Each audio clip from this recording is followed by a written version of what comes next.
Good afternoon, folks. Thank you very much for showing up for yet another session on containers. Based on the crowd here, I can see there are a lot of questions, so we hope to answer most of your questions. This is Taylor Brown. I'm Matthew John. We are program managers in the operating systems group at Microsoft. We are responsible for Hyper-V and containers. So today we are going to learn more about the what, why, and how.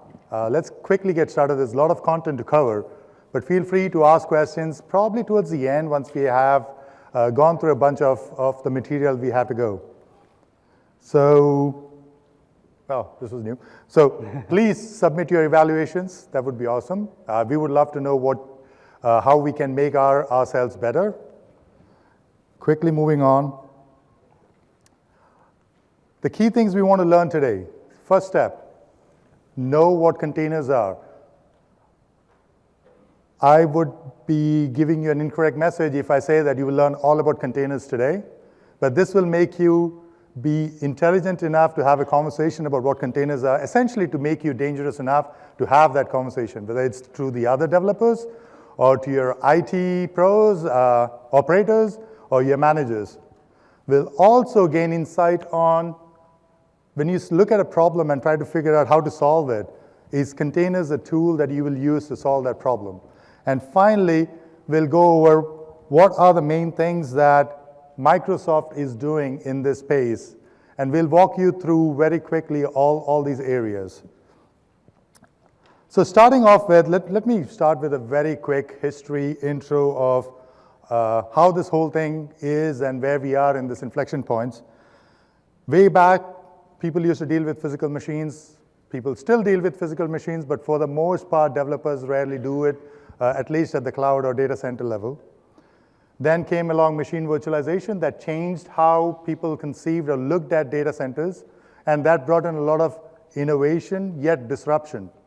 That also led to this whole concept of infrastructure as a service, or IaaS, and that was the early cloud part. Clicking, maybe not. There, thank you. That further gave rise to a services-based model where you could have not just infrastructure as a service, but platform as a service and software as a service. That's pretty much where we are today as we are introducing the concept of containers. And throughout the sessions, what you'll learn is that as an operating system construct, containers is not something very new, but there's a bunch of things that go into what containers is and how it is being used in today's environment that makes it fairly interesting, unique, and an inflection point. And that's where it's in the history in terms of something that's new and very important for you to understand where it's falling in. Now, if you are not aware of what containers are, or maybe this is the session, or this is the Build conferences where you heard about it for the first time, that's completely okay. It is something that people are discovering, and we'll keep discovering throughout the whole, the next few years as people try to wrap their heads around how to use containers in their environments. So, are you clicking? Okay, it worked. So when people talk about containers, there are multiple things when people talk about containers. So let me very quickly give you what they are. So at the very basic concept, a container is an operating system concept that's a runtime. It's a collection of processes that you can aggregate in some form, and you can instantiate it and run it on your machine. You can call that the container runtime. Then you have the container image. Now this is what you use to distribute or deploy your applications, and there's a layering structure in your images. So you have a base image, and then you have an application framework image, and then your application image, and you create these images. And this is where some of the beauty of what containers mean comes into picture, where you can distribute just the layer that you want to distribute, and hence make deployment and iteration of development iteration much faster. And then finally, I guess there's a specific spot I need to look at. There's the whole notion of image repository. How do you get those images that you have just created? And this is a very important part of the whole container ecosystem as well. A container by itself, the runtime by itself, not very interesting. We have solved that problem decades ago. Images, we have many images in the industry. If it's a VM image or an MSI, that's always been there. And distribution mechanism, but when you put all of these together, that's when you start seeing something magical happen, and that's what we are going to talk about. So I'll hand off to Taylor, where he's going to start off with a quick demo, show you guys the basic things, and then start walking you through how to use containers, how containers can be used in a developer's lifecycle. All right. Thanks, Matthew.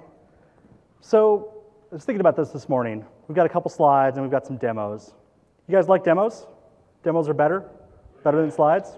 All right. So here's what we're going to do. We're going to go through the demos, and we're going to go through the slides faster so we get more time for demos. And we're just going to make some demos up as we go along. So let's click over. So I've got a laptop here. It's actually running a build of server, and I've got the UI installed. So those of you who were here for Jeffrey's session last time, you can yell at me later. But I'm actually running it so that I can do this demo. And I've got a virtual machine. Now this virtual machine is going to serve as our container host. It's actually got Docker running inside of it. It's got the Docker engine, the Docker daemon for Windows that we're working on with Docker in the open source community running on it so that we can manage and create our containers. So let's actually interact with that. So I'm going to do this all remotely. So this is the Docker client running on Windows. So I can do something like Docker images. And that will list the images that I have locally pulled in. So right now I've got two. I've got a Windows Server Core one, and I've got one named sysinternals. Now, ultimately, these will be available in the Docker Hub, and you'll be able to pull them down. So I could decide, hey, the sysinternals one's really cool. I'm going to share it up to the Docker Hub, and other people can pull it down. For now, we'll just start with the ones that we have. So let's actually run a container. So we're going to say docker run, and I'm going to say --rm, which just says, after this container is exited, delete it. I don't ever want to see it again. It's temporary. Just get rid of it. And then I'm going to say -it, which says, give me an interactive console with this container. We'll give it the name, and then we'll say what process we want it to run. So I want just the command prompt. So what this is doing is it's actually starting a container. So if we looked over at our Docker daemon, it's doing a bunch of stuff. And there we go. So has anybody ever seen Windows start that fast? No? Well, we've got a full view of Windows. I can do directory listing. I can do all sorts of stuff. But the really cool thing is when we start up a second container. So we're just going to do it again. Docker run, it, boom, cmd. Now we're starting up our second container. And while that guy's starting up, let's go over here and let's do something like delete everything in the C drive. So it's all gone. All right, well, we got our second container up. It's all still there. These are completely individual containers. They have their own view on the file system. And for fun, we'll go ahead and do reg delete h-key lm software. I don't recommend this. Yes. Okay, so let's try like help, no, command, no, We'll just throw that guy away, but everything still works over here, right? They're their own independent view. They've got their own life cycle. They've got their own session. And we'll dive into a little more of that in a moment here. I think it's important to first kind of look a little bit at, we're at a developers conference, about what the actual life cycle, what does this mean for you as a developer? And this is the section we'll get through a little quicker so we can do some more demos, but I think it's important. So, as we think about our life as a developer, we've got our local machine here, we've got nothing on it, this is a new project. The first question we usually have to answer is, what am I going to write this thing in? Right, I've got some project I want to do. What's the language I'm going to use? What's the framework? Is it Node.js, PHP, .NET, whatever that is, right? So we can identify that from a repository like the Docker Hub. And maybe this is actually internal to your company, maybe someone else has established that. But the first thing we do is we pull that in. Now what happens automatically is any dependencies that application framework had get automatically pulled in as well. Now this is important because what it really means is I don't actually have to care about the dependencies that framework had. If it's Node.js and it needed this version of Windows or whatever, Cool, that's great. I don't have to care. It doesn't matter. I just get the framework I need. That's all I have to talk about. And this leads to the part of our job that is the best, right? Writing code. So we use the exact same development environment, the exact same tool set. Now that we've got Visual Studio for Mac, we can use that. That's pretty cool, right? We do everything we just normally would do. We compile our code the same way we would. Or if you're using something like JavaScript, you just, compilation is at the runtime, copy it over. The exact same process. Then we do our next step. This is the new part. We actually create a container image. And we'll look at this in a demo, but Docker has a language for saying this is how we build an image. So we take our compiled code and we put that into the container image. And that container image expresses its dependency. It understands that it needs the application framework. The application framework says, I understand that I need a container OS. And so when we push that back into our central repository and then start talking to, this clicker is just horrible. There we go. Hey. So we start talking to our other developers. Now they can pull that in. We can do unit testing. So I actually think this is one of the coolest things. When you're writing unit tests, how often is it that test 3 passes, but it leaves some state behind, and test 7 then fails? Common? You guys seen that, yeah?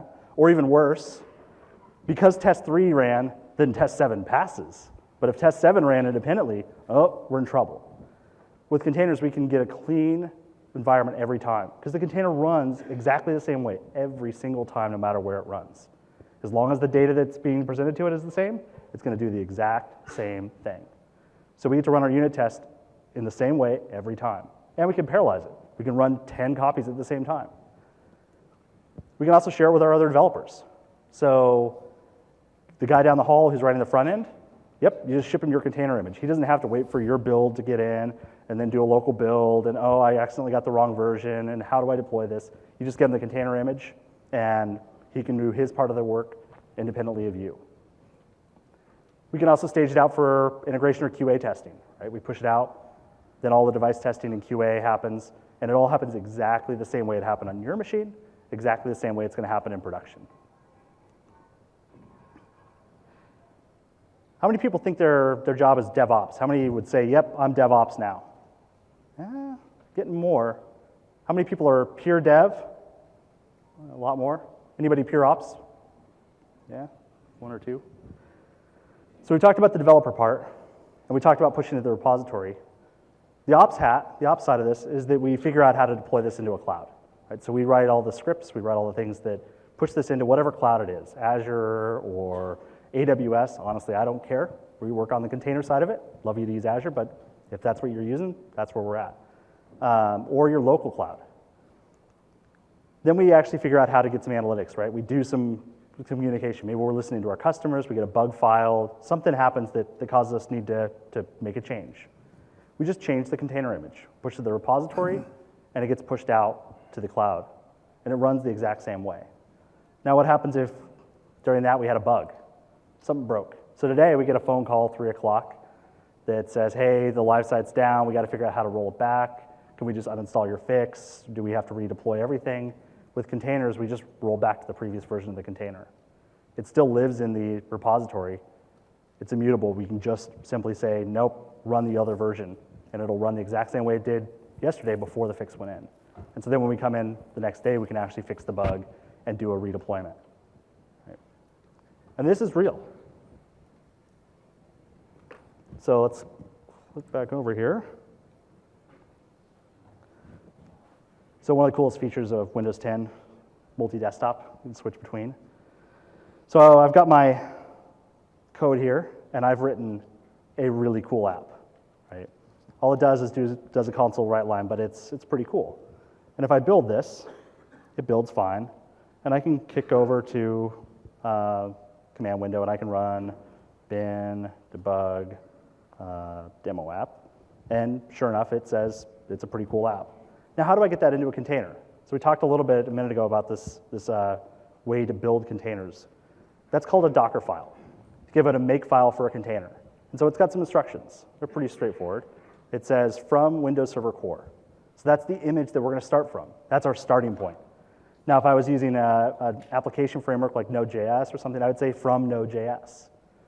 And what that tells Docker is, hey, make sure that this image is there. This is the one we're going to start from. If it's not there, pull it in, bring it in. Next thing we're going to do is set the working directory. So all that's doing is saying, don't start me in C Windows System 32, just start me in SQL. And then we're going to copy in all of the compiled binaries, and we're going to set the default command to run to be my demo app command. So this is the default. When you just do a run, that's what it's going to do. All right, so we're going to say docker build -t demo app version 1. So here it goes. It's doing a build. So it's saying from Windows Server Core, there's our working directory. It's copying over our code and setting that command. And so now if we do a Docker images, we're going to see this new image there, demo app, right? Y'all with me so far? Yep. Let's run this guy. So we say docker run rm it demo app. Oop. Version 1. So here we go. We're starting our container, and we're going to start our demo app inside of it. And since I didn't say interactive, or since I didn't specify a command, it's just going to run and output that app. So everything works. That's pretty cool. But my app has, needs something a little more special. So I'm going to add some code to it. Now, if you were paying attention during the keynote, when we actually ran the first container demo, you saw that there was a step in there of copying this MSV CR120 DLL. This is actually a real example. So the whole demo app that we built for the keynote had a dependency on that DLL. Guess what? It's installed by Visual Studio. So everywhere it was just working fine because we had Visual Studio everywhere the web app was running. The first time we tried to deploy it into a container, everybody freaked out. Oh, no, the container's broken, nothing works. Well, no, they just didn't have that DLL in there, right? So this is exactly an example of it works on my machine, goes to production, it doesn't work anymore. That's what we had to do to fix the keynote demo, was copy that in. So we're recreating that here. So I build this guy, builds fine, go back over. So if we do our bin debug demo app, it works here. Now if we do a docker build, -t demo app 2, oops. There we go, so we're rebuilding now. Now if I actually had more steps in here, it would only actually do the parts that had changed, which is really cool. So there we're done. We do our Docker images again. So now we've got demo app 2 and demo app 1. So let's do docker run rm demo app 2. So now we're running our 2.0. What do you think is going to happen? Boom! Right, everything blew up. But the power of containers, I can just go back and run version 1. Right? And I can go fix that. I can go find what dependency it was needed and go put that in. Right? Cool stuff? Yeah? So let's look at Mark's long-lost demo from yesterday. All right, so we got a clean image here. So this was the demo that Mark wanted to do during his second session, but just ran out of time. So we've got the sysinternals image here.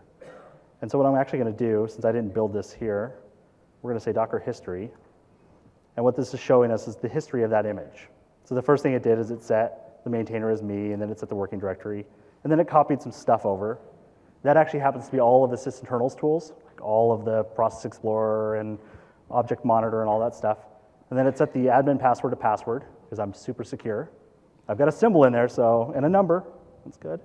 And then I'm setting the command to run to be cmd and then ipconfig, so I can see the IP address of the container. Every container can get its own IP address. You can also use natting, but it can have its own IP, its own MAC address, everything. So let's go ahead and run this guy. So we'll say docker run rmit sysinternals. While that guy spawns up, I'm going to open another window here. All right, so there we go. We've got our container up and running. And it's got an IP address, 192.168.0.18.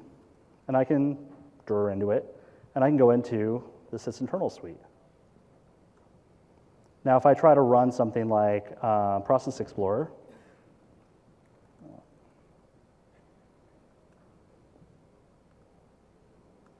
doesn't get much, right? That's a UI-based tool. It has a GUI associated with it.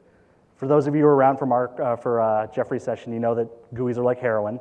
They're fun the first time, but then they just get worse and worse. But you know what?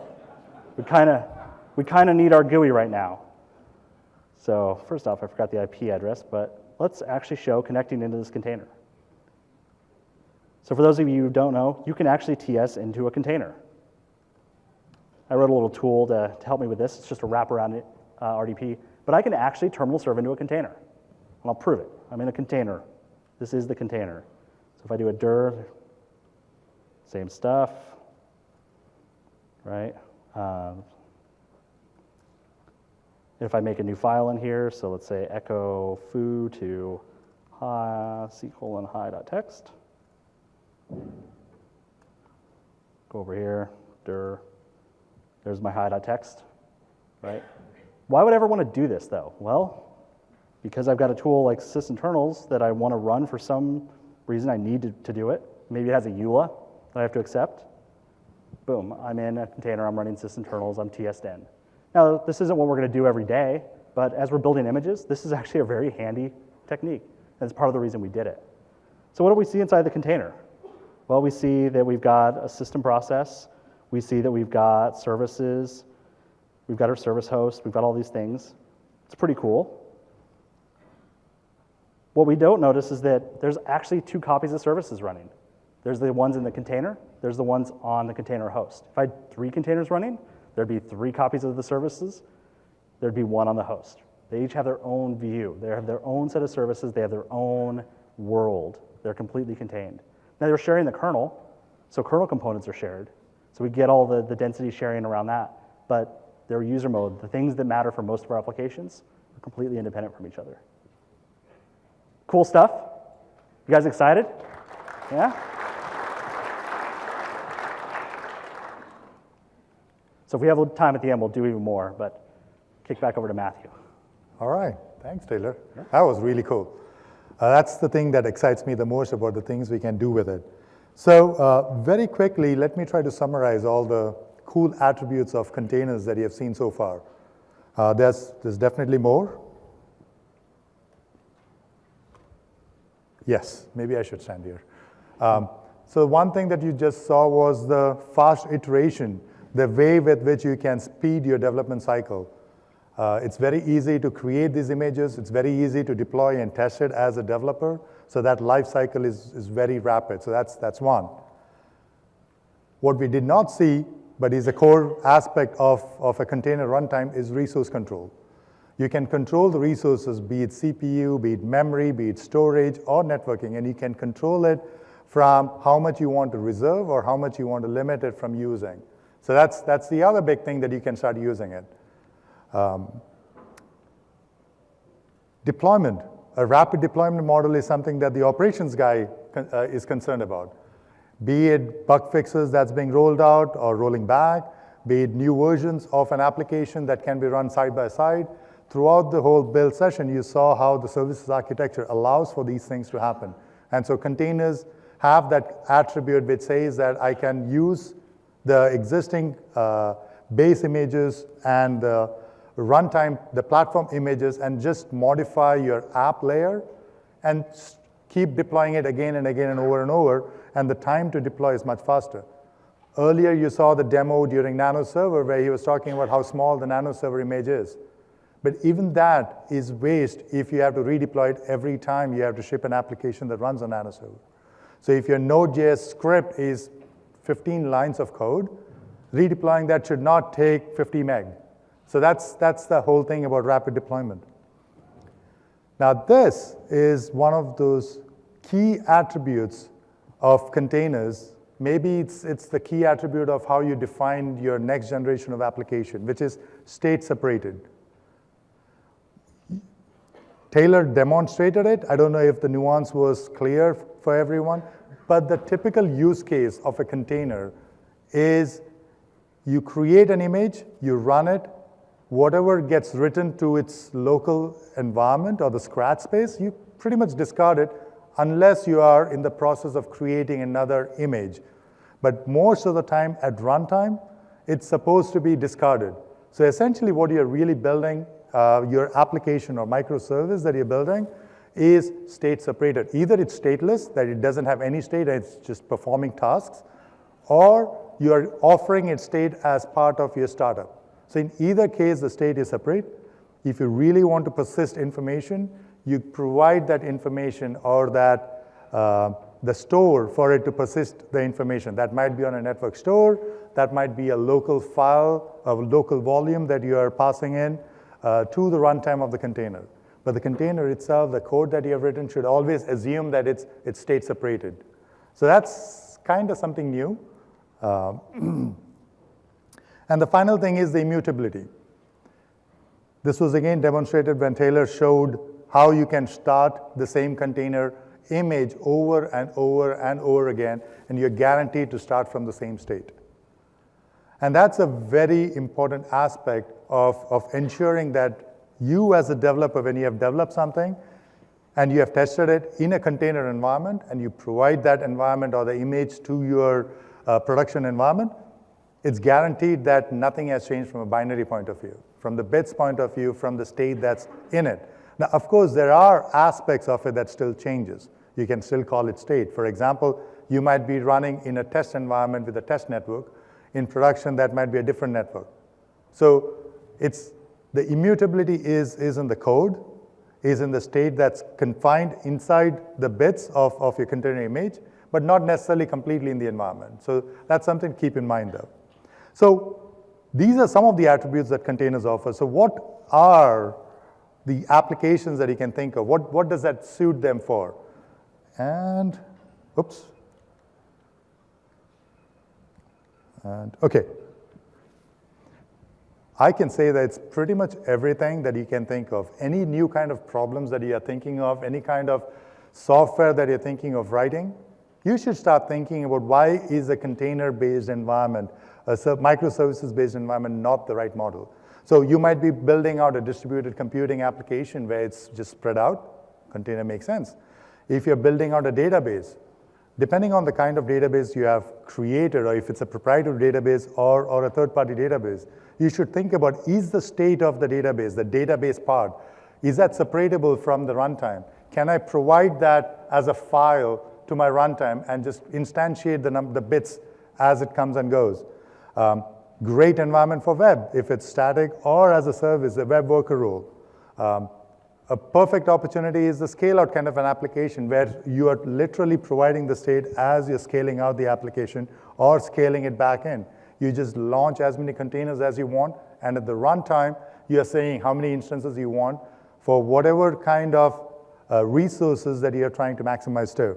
And finally, different kinds of tasks. It could be background tasks, report generation, a print task, any of those things that you feel can be run in the background are all great application or use cases for containers.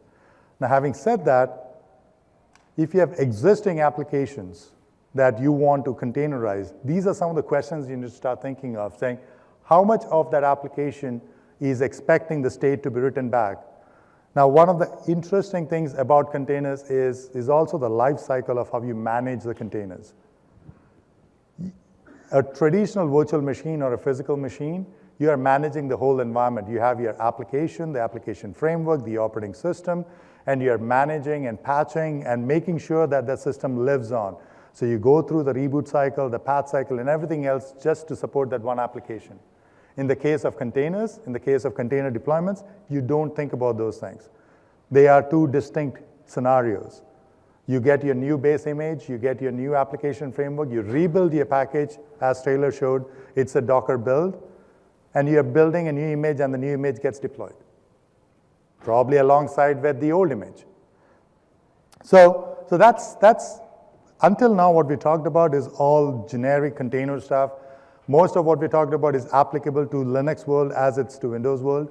Now let me switch gears a bit and talk about what's Microsoft doing and how is Microsoft bringing its own signature to the whole container space. So the first thing is we actually have two runtime environments. Some of you heard Jeffrey and Andrew talk about the NanoServer environment. So we have NanoServer both as a container host on which you can run containers and as a runtime. NanoServer, okay, we're fine. So Nano Server provides a reduced API set, but a much more tighter set of APIs, a much more tighter runtime environment. And we all love to use the term born in the cloud applications. Nano Server becomes the perfect environment for you to write your next born in the cloud application. You should be really thinking, if you don't believe that Nano Server is the right environment, then why not? And then we have server code. This is a traditional application, a traditional runtime where you have higher compat with your existing application. So if you find that you have existing applications that use the full API set that is provided in server core, and you do not want to refactor your application, then we have server core as a runtime as well. So both those runtimes are supported in our container model. So that's one.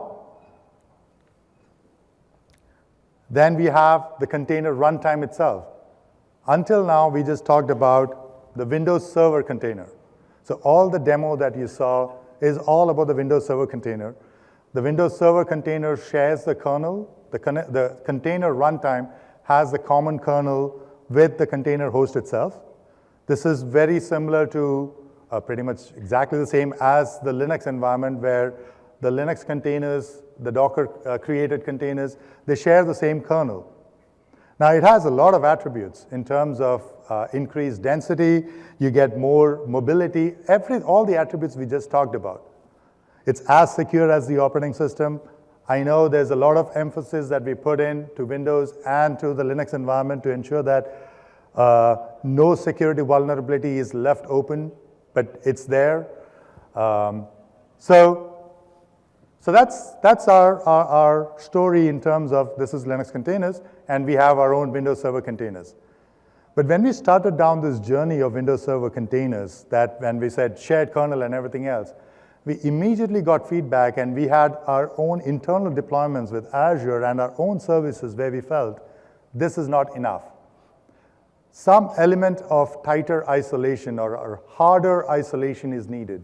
And that was very clearly called out, both internally and as we started exploring with our larger enterprise customers. They said, yeah, great, containers are great, awesome from a dev test point of view, but in terms of a production deployment, I need more.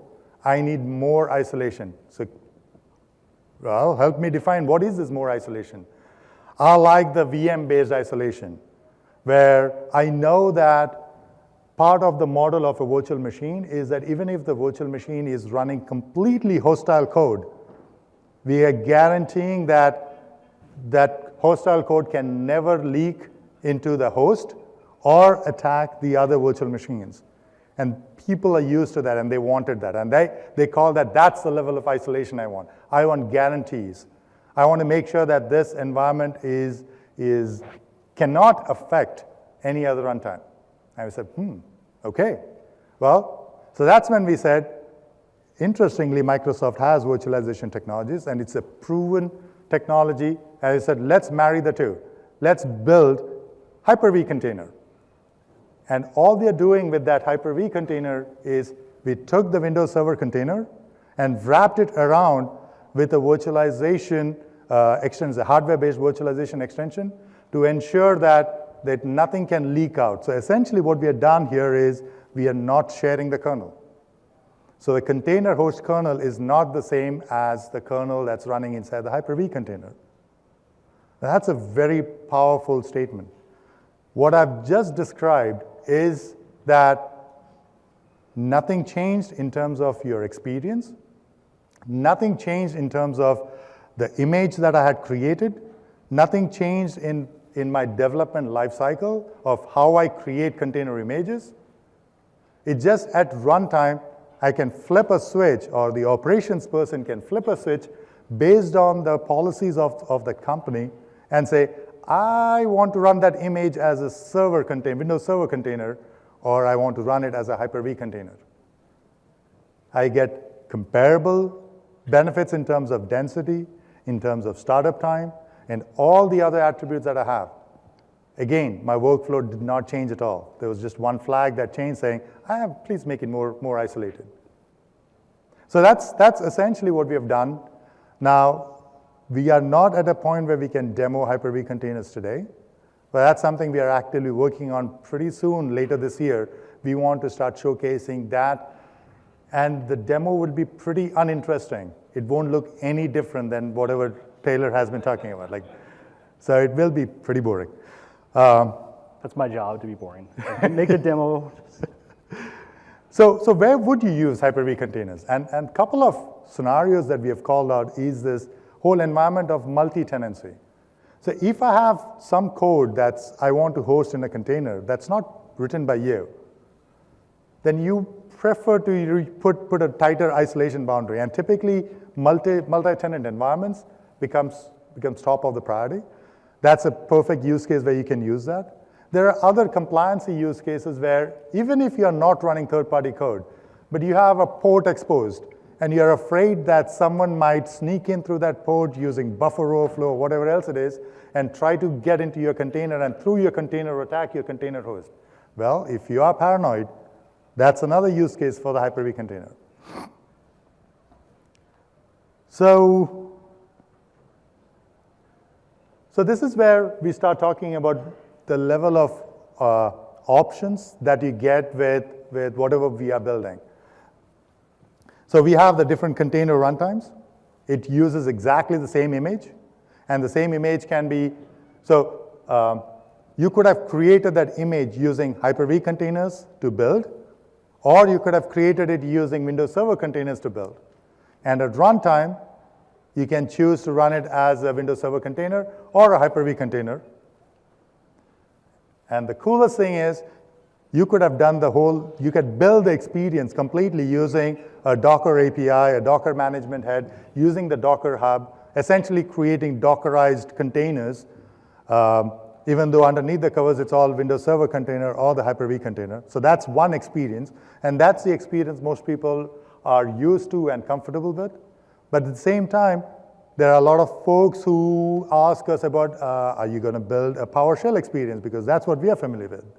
And yes, absolutely. We will provide that experience as well. And in fact, the architecture that we have built allows for a next generation of whoever else wants to come up with and say, I have a new experience for managing containers. Hey, Microsoft, I want to play and party on with that as well. And I said, sure. Just add on and provide that experience, and if it takes off, awesome.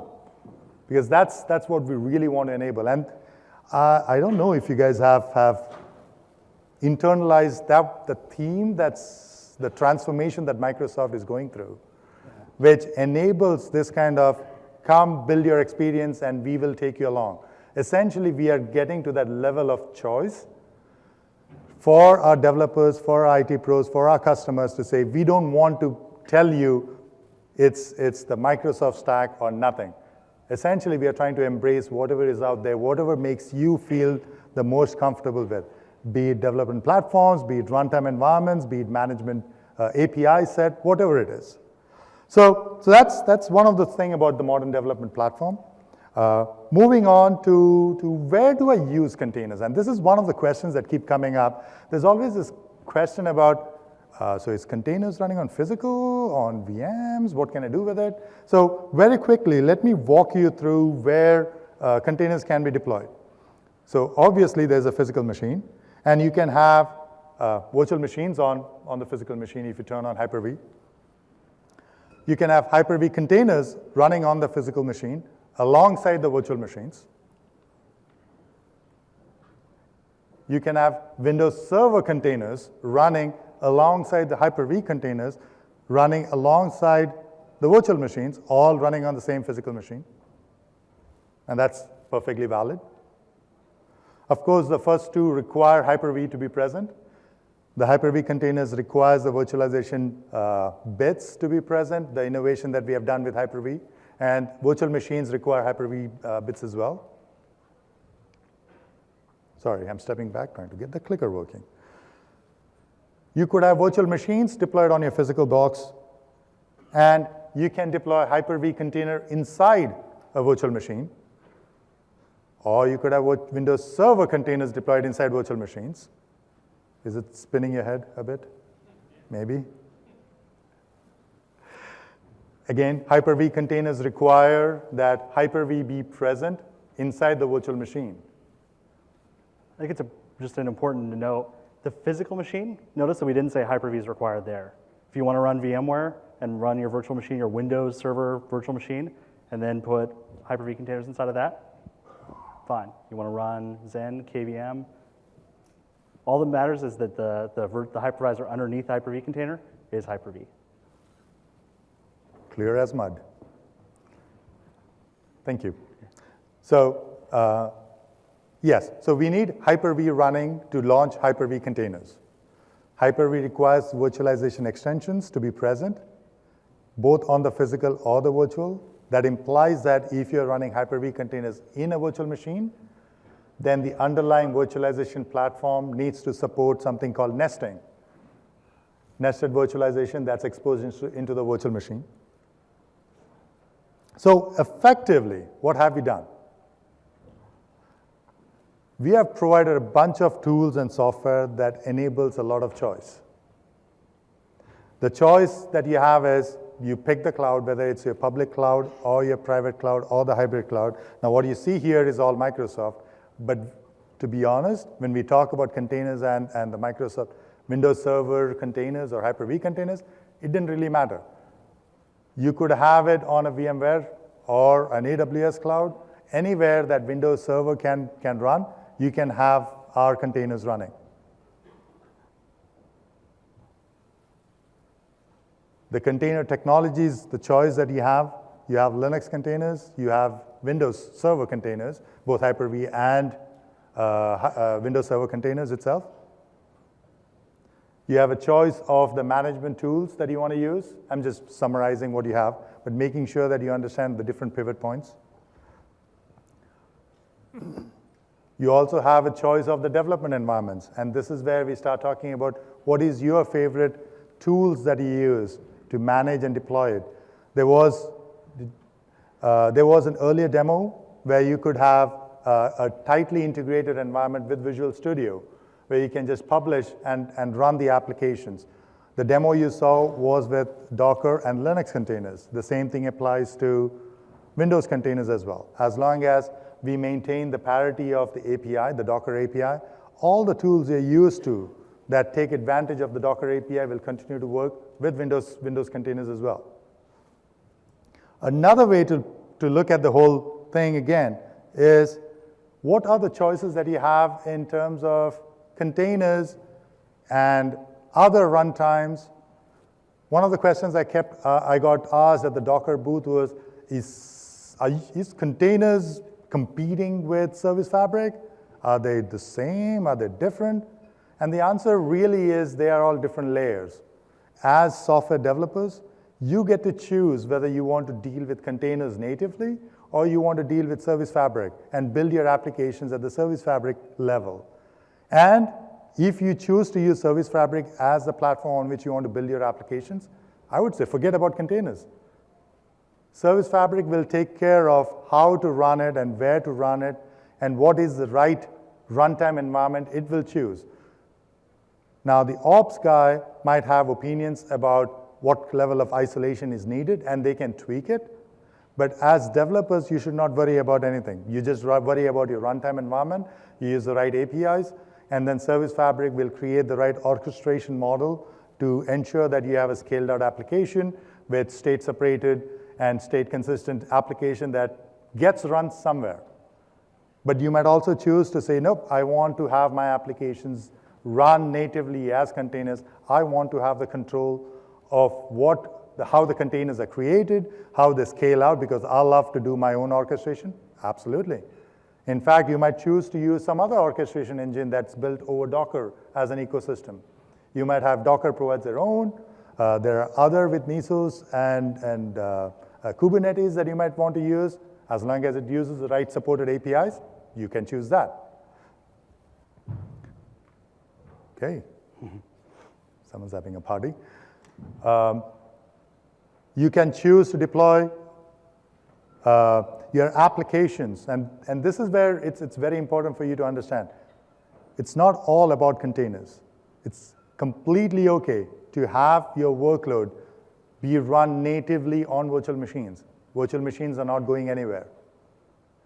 So it depends on your use case to figure out what is the right tool that I have to use.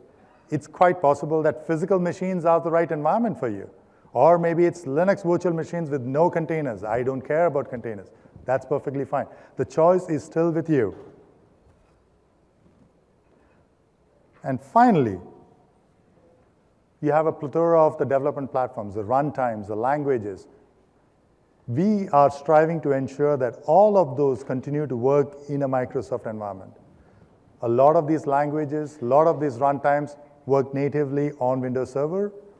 You heard Jeffrey and Andrew talk about how we are ensuring that most of these platforms and runtimes continue to work on Nano Server. All of those would continue to work in a Windows Server container and your Hyper-V container. So the choice of your runtime should not dictate what your end result is going to be. So essentially what you're saying and what we're doing is trying to help you decouple your final destination of where the application is going to run and make it a very late binding conversation, a late binding decision. When you're building your application, you might choose to have written the application where it runs on your private cloud. That's okay. Later, the policy might change where it says, I want to move that up to the public cloud with Azure because I want to take advantage of the scale. My business is growing. Or maybe I acquired a new company, I have a new branch office, I need to spread it out. Perfectly fine. And that is the flexibility that you keep getting when you start decoupling your runtime, your development platform, and your actual deployment options. So, summarizing, I hope you know enough about containers at this point that makes you dangerous. I bet you have tons of questions, and Taylor and I are here to ask the questions. Taylor also has a few demos that we want to go through. But I just quickly want to make sure that you understand when to use containers, when not to use containers, how it is applicable, and essentially what Microsoft is doing. So over to you, Taylor. Yeah. So before we kick that over, this will be in the deck as well. If you want to follow up what's next, our documentation site, our MSD Insight, is going to go live on Monday. Right now, that's going to have like, what are containers? More or less what this session is, those kind of questions. But as soon as we have more things available, that's where it's going to go. You can always follow me on Twitter, and I will be tweeting things out as well. But with that, let's kick over to some more demos. So I literally just wrote some of these, like playing around while Matthew was talking, so we'll see how well they work. First thing I was going to show people, I've gotten this question a lot, where's the code going for Docker? There you go, Microsoft/Docker. This was the last pull request that was merged in the master branch, but all the real stuff, if you really want to see the nitty-gritty, is in this branch, JJH Argonne. Argonne was the code name for Windows Server containers. And so that's where all the code's going. That's where all of our work on the Docker engine's going. So feel free to go dig around and look around. Now, it's not going to do much without a build of Windows that supports the container primitives. That's coming this summer. So everybody will have that build. That's where the build's going to come out of. That's where all the merges are going back into Docker. I think we submitted something like 30 pull requests last week. So the code's going back to them pretty rapidly. So with that, let's go over. So something I was going to show is actually how we create a container image without using a Docker file. So there's a step where you can actually say a commit. And what commit does is it makes an image. So let's make a new image. So what we're going to do is we're going to do a Docker run again. We're not going to specify RM because we actually want to keep the state. We actually want this container to stick around afterward so that we can take its state with us. And we'll say Windows Server Core, and we'll do a command prompt. So again, we're just starting a new container from Server Core, and then we're going to install .NET. And I tried to install IIS, but it actually turns out there's a bug right now, and IIS doesn't work, and it blows up gloriously. So we'll skip that, and we'll do .NET. So we're running the same command we normally would. We're just running dism. So there we go. We've installed .NET. So now what we would do is exit. So we've exited the container, and when we get back to Docker here in a second, we're going to see that Docker, if we do a Docker PS, container's gone. If we do a Docker PS -A, we can see all the containers that are run. So the one we want is this guy, Hungry Point Care. And so we're going to say Docker commit of that container image. And that will make a new image. So if we do a Docker images now, could have given it a friendly name, but I didn't, none, then that's the image ID. So that's how I'd actually create an image not using a Docker file. So I could have done a bunch of stuff. I could do, I could have run done multiple installs. I could have done all sorts of stuff. But I can also now say Docker run -it that guy cmd. So now if I was building another layer of an application, if I was building a new .NET 4 application, or if I had an existing .NET 4 application, I could now then install that into this image, and they have a dependency on each other. But I've separated the state. So if I have another .NET 4 application tomorrow, I don't actually have to go install .NET again. I can just use the same image. And the more commonality you have, the more memory we're going to share. Because what we're going to do is when we actually start up this container, we go, these are all the files it needs. We'll throw those into the cache. If another container starts up and it uses some of the same files, we don't load them into memory again. They're already there. We just reference it. Right? So the more commonality you have, the better the density is going to be and the easier it is to manage. So what else can I do? Can I run PowerShell on the container? As of last week, we can. So we actually have PowerShell working. So I can do get-item. I can do all the normal PowerShell things inside of a container. Of course, we're going to have PowerShell remoting working. So you'll actually be able to PowerShell remote connect into a container. Why would you want to do that? Well, maybe you're actually trying to troubleshoot something or do some debugging of an issue. You can get into a container and use PowerShell just fine. Let's see, what else? I can do task list, right? These are all the tasks. This is actually a cool little fact. You see 14 over here. That's actually part of how we're doing the virtualization. We're giving each container instance its own session. So if I started up another container, new version of Docker here, IT, Windows, Server, Core. If I start up this new container and run task list, we'll see it actually has a different set of session IDs and a different set of process IDs. So task list, there we go. So we see the system task 4 is actually the same, right? Because that's shared, that's the kernel basically. But then CRSSS and SMS, different. And the session's different. Each container has its own view of the session. But we also virtualize it. So when apps actually ask for session 0, guess what? That's what they get. They just don't realize that they're actually being virtualized. Right. Pretty cool stuff. So how are we doing on time? We got a couple minutes left. I do want to leave a minute or two, a few minutes for questions. Actually, anything else you guys want to see? Got a container up? How does it deal with domains? That's a good question. So right now we don't have domain support, and we probably won't in our V1. And part of the challenge is that containers and domains are kind of different challenge sets, right? If you join a container to the domain and then you turn it off and give it to someone else, and now you make 10 copies of it, Active Directory doesn't really deal well with having 10 machines with the exact same ID started up at the same time. Different domain than the host? They actually they're not on a domain at all. So they just don't show up as a domain account. And in fact, if we do right now a set computer, we'll see that it's just got the auto-assign name. Now we are going to virtualize the host name. So I would be able to, as part of running my container, say, your name on the network is going to be my cool website, and we'll redirect that as a host name. But as an Active Directory object, it's not going to have an identity today. We are thinking about how that will work in the future, but for today, that's kind of what we think we'll be. Licensing, the big licensing question. We are not making any announcements regarding licensing at this point in time. Those will come in the near future.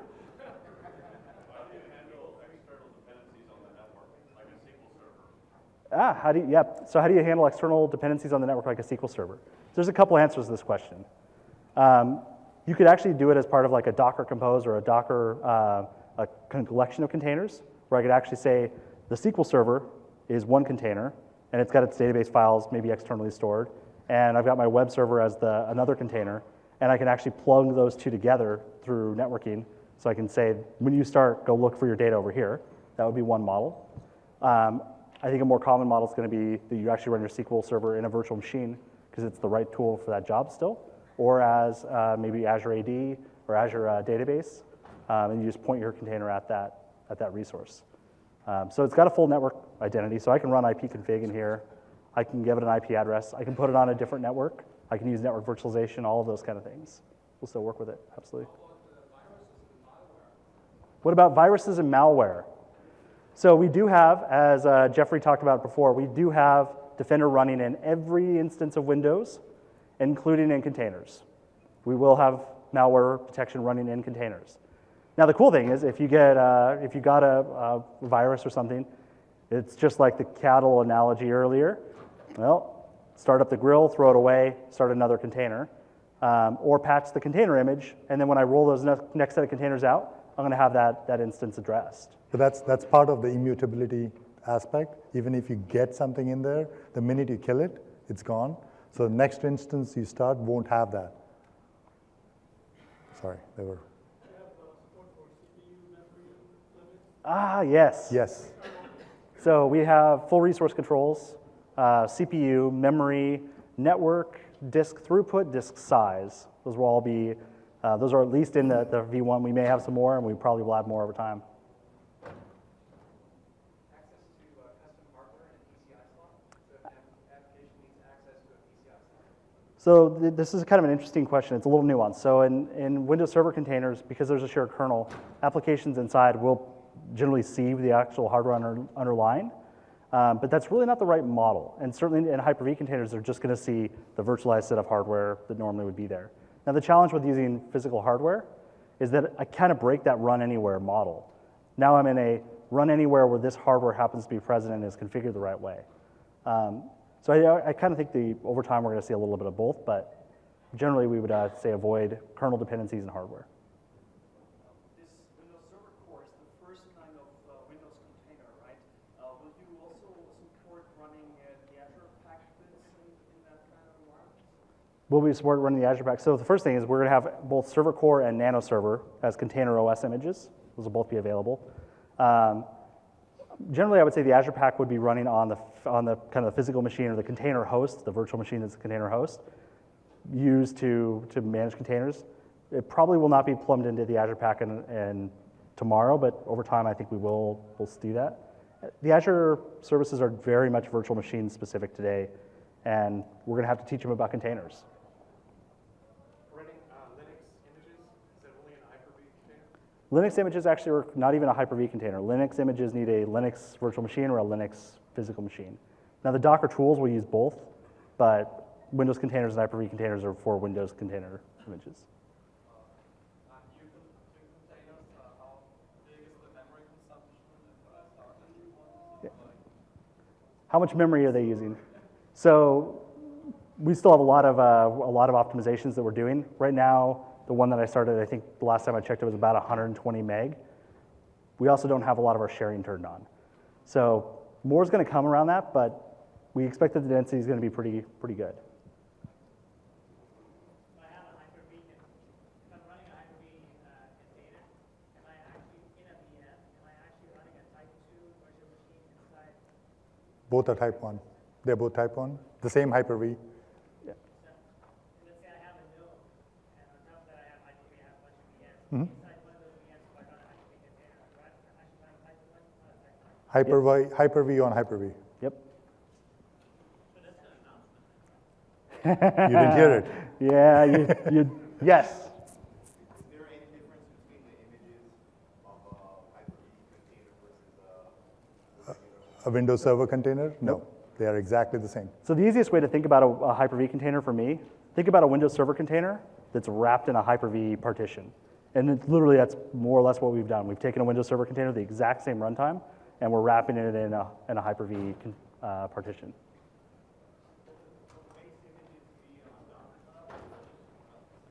So Would the base so they will likely be distributed out of a Microsoft place, but we are going to make sure that they're plumbed through Docker Hub. So if you're using Docker Hub and you say pull Windows Server Core, whatever we end up calling it, that'll be a seamless thing, but it'll actually probably come from a Microsoft site. a little bit more about patching? Yeah. Patching somebody giving you one of these things and never be able to patch it. So we're still working through some of our Question. patching stories. What? Repeat the question. Oh yeah, what's the story with patching? There's going to be certain points in time when you have to rebuild, and that's actually where the Docker file model comes particularly important. So you actually see people checking in their Docker files to the Docker Hub so that they can get rebuilt automatically. And that is the ultimate address to a patching scenario. Because if you've got a base image that needs to be patched, and you don't have any way to build the instructions on top, then you're on an unpatched. The story is very similar to what's happening in Linux as well. I know it just turns patching from a really ops thing into a really DevOps. Yeah. Yes and no. It depends on how you have built your application. If the rebuild of the image is automated, like with the Docker build, then it can still remain an ops workflow where they are, as part of every Patch Tuesday or whenever the base image or the intermediate layers have to be updated, you just rebuild the whole image and redeploy it. So the developer doesn't really have to get involved unless an API is changing, in which case, yes, obviously the developer has to get involved. Yeah.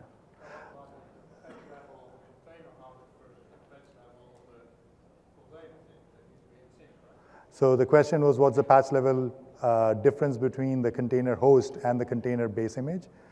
This is one of the unique differences between a Windows Server container and a Hyper-V container. For Windows Server container, they have to match because of the shared kernel.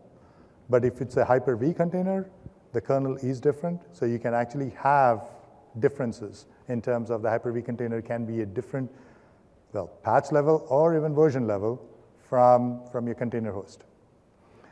I should let you guys go because we are right at the time, but we will hang around here, so if you have more questions, please do come by.